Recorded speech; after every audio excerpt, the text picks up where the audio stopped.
Segui você do primeiro rabisco até o beabá. Em todos os desenhos coloridos vou estar. A casa, a montanha, duas nuvens no céu e um sol a sorrir no papel.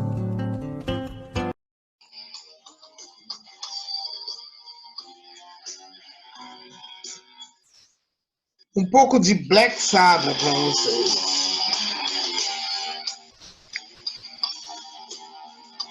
Bom, então estamos indo para a nossa aula número 3. Falávamos da leitura emocional na última aula. Hoje vamos dar um pouquinho de atenção nesta aula à leitura racional. Esse tipo de leitura é aquela que nós mais utilizamos no ato de estudar. Né?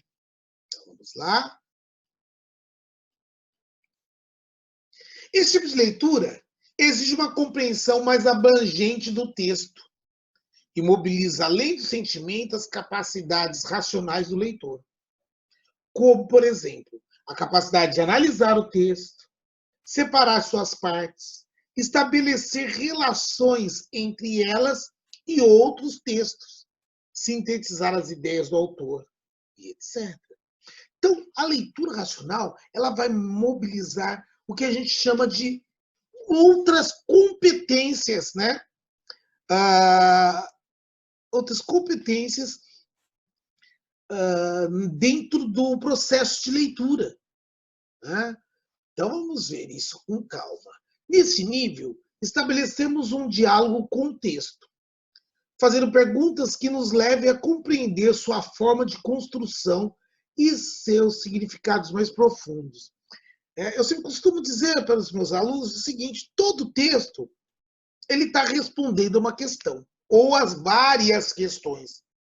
Cabe ao leitor saber perguntar, né, e saber captar essas respostas. E aí nós temos uma compreensão total do texto. Os textos, em geral, não são construções transparentes. Não nos entregam totalmente o seu significado logo numa primeira leitura. Então, assim, muitas vezes aquela leitura precipitada, eu pego a manchete do jornal e acho que já sei toda a notícia. E pior, né? Nos tempos nós vemos passar para frente. Aí as fake news se espalham por todos os cantos. Né? Mas vamos lá. Então, o significado ele não está explícito totalmente. Temos, na verdade, de conquistar o texto, respeitando suas características próprias que o fazem diferente dos demais. Então, não se lê um texto igual ao outro, porque cada texto é um texto.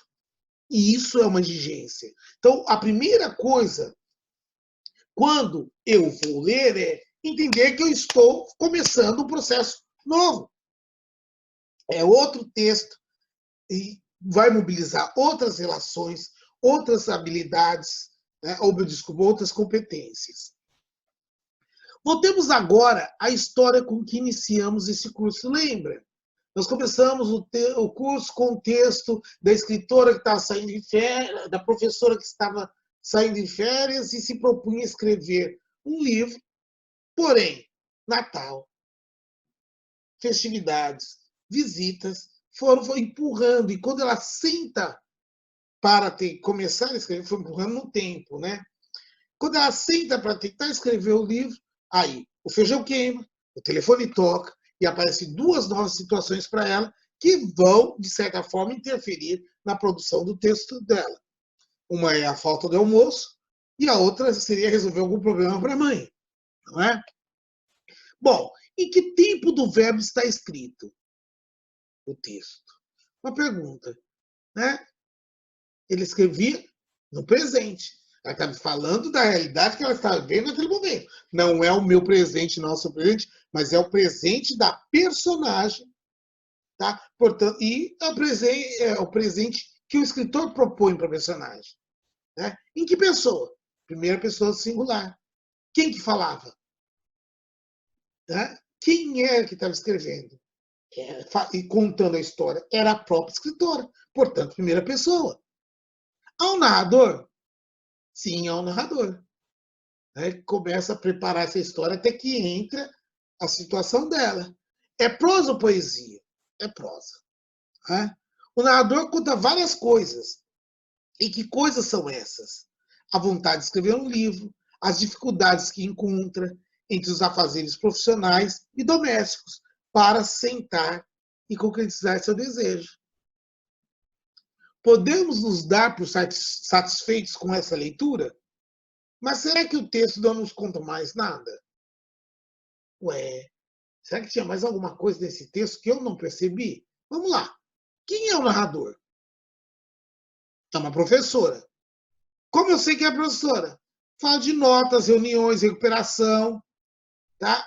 E automaticamente me faz pensar em ser uma professora e não um professor a ideia da preparação para as festas, né? Mas que também pode ser uma questão meio que equivocada, porque a gente sempre atribui essa situação de preparação dos eventos familiares, a gente sempre atribui às mulheres, né?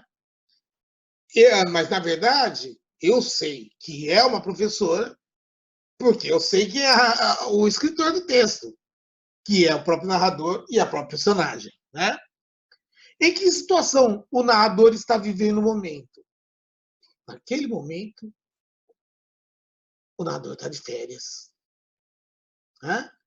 Não é estranho que as férias signifiquem um outro momento de trabalho? É verdade. Sair de férias e escrever um livro. Deu aula o ano inteiro, aí sai de férias e escrever um livro. Escrever também é um trabalho, mas é um trabalho prazeroso, realizador. Mas mesmo assim é um trabalho. Né? Então aí a gente vê que no próprio texto ela está falando da ausência mesmo dessa coisa das férias, da ausência desse vou descansar e não fazer nada. Não, se troca um trabalho por outro. Né? Só que ao lado deste aparecem outros trabalhos indispensáveis. Fazer comida, tomar conta dos filhos. Assim, começamos a perceber as dificuldades da mulher que trabalha fora de casa. Na verdade, ele tem dupla jornada de trabalho, uma em casa e outra no emprego. E aí eu já percebo que o texto, que parecia ser um texto tão inocente, tão bobinho, já está fazendo uma crítica sobre a situação da mulher na sociedade. Começamos a perceber as dificuldades das professoras. Além de profissionais, são também mulheres, esposas, mães, dona de casas, filhas. Elas fazem feijão, professora, cozinha feijão. O nosso olhar se modifica, pois passamos a encará-las não mais solidificadas em um papel, mas como pessoas humanas, com várias dimensões, várias dificuldades e várias formas de realização. Então, o texto também clama por mostrar o lado humano da professora. Vemos, portanto, que essa historinha aparentemente tão simples tem outros significados mais escondidos. Né? Podemos, então, dizer que a leitura racional de um texto é uma forma de recriar esse texto. Então, comecei a recriar fazendo perguntas e observando outras realidades, trazendo outros significados. Né? Então, visando a sua compreensão mais profunda. A recriação é feita a partir das perguntas que fazemos ao texto. E, como as perguntas não são nossas, estamos nós, leitores, tendo um papel ativo. Desculpa, como as perguntas são nossas, né? Nós fazemos um papel ativo frente a essa recriação. Nós somos colaboradores na construção desse texto, na construção da interpretação desse texto. Nessa leitura, nessa atribuição de significado, que estão latentes no texto, mas não totalmente à mostra. Num primeiro momento, eu não percebi essa crítica que esse texto poderia estar fazendo. A leitura racional comporta, sim, uma subdivisão de níveis que constituem etapas de aprofundamento da interpretação. Então, interpretar não é tão simples, ela tem etapas que vai pela denotação, a interpretação em si, a crítica e a problematização.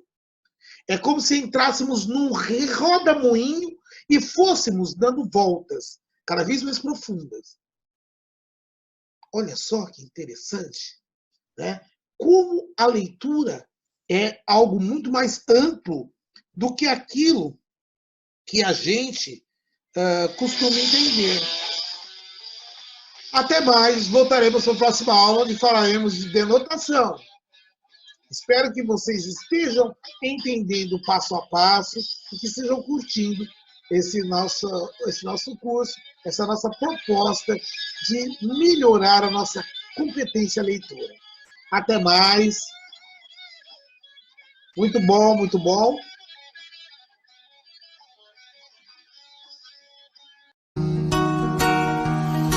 Só peço a você um favor, se puder. Não me esqueça num canto qualquer.